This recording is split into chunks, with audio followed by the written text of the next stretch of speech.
بسم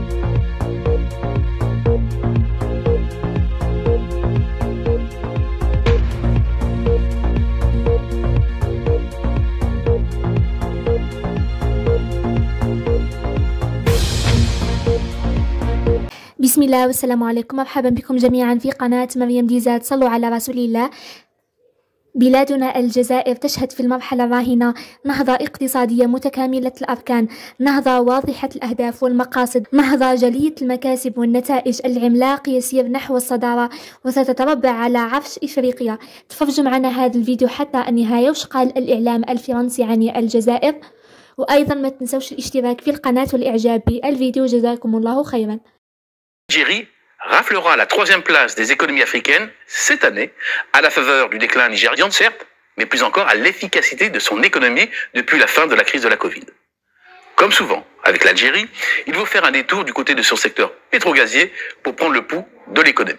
Grand gagnant de la crise énergétique, le pays a su profiter depuis du maintien à un haut niveau des cours des hydrocarbures et de la réorientation géographique des approvisionnements en gaz de l'Europe. Et pour cause, l'Algérie est un acteur incontournable du marché. 10e producteur mondial de gaz naturel, le pays est surtout le premier exportateur de gaz naturel liquéfié d'Afrique et se place dans le top 10 mondial. Avec le pétrole, il s'agit bien entendu de l'un des piliers de l'économie. Les hydrocarbures, c'est très directement plus de 20% du PIB, environ 60% des rentrées fiscales et plus de 80% des exportations en valeur. Il suffit de comparer deux courbes pour prendre la pleine mesure de la dépendance d'un système principalement construit sur la performance du secteur pétro-gazier. La première, c'est celle du cours du Brent. La seconde, celle du PIB en valeur. Des prix élevés du pétrole, c'est l'assurance d'une accélération de la croissance, des comptes courants excédentaires, des finances publiques assainies et des réserves de change qui enflent. Et c'est bien le cas. Les excédents courants ont fait leur grand retour l'année dernière pour la première fois depuis 2013. Et à 85 milliards de dollars fin 2023, les réserves de change ont de nouveau progressé. L'horizon est dégagé. Les prévisions de croissance pour cette année, comme 2025, sont prometteuses, en partie grâce au virage stratégique pris pour revitaliser l'ensemble du tissu économique en recyclant les recettes pétrolières et ou en sollicitant les investisseurs étrangers. C'est dans ce contexte qu'il faut replacer la suppression de la règle 51-49 qui imposait la participation majoritaire algérienne à toutes les nouvelles entreprises. Un frein évident aux IDE. Les efforts de développement concernent les 3 grands secteurs de production. Le secteur primaire.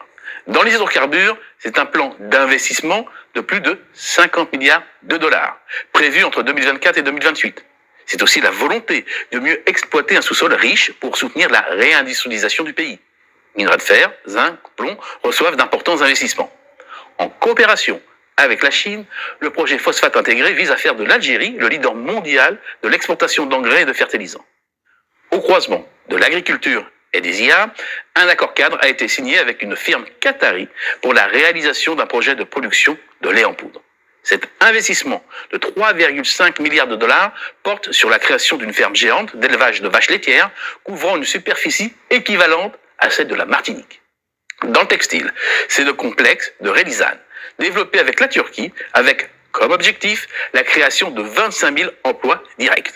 L'industrie pharmaceutique, en plein essor, couvre désormais plus de 70% des besoins domestiques en générique et s'ouvre à l'international.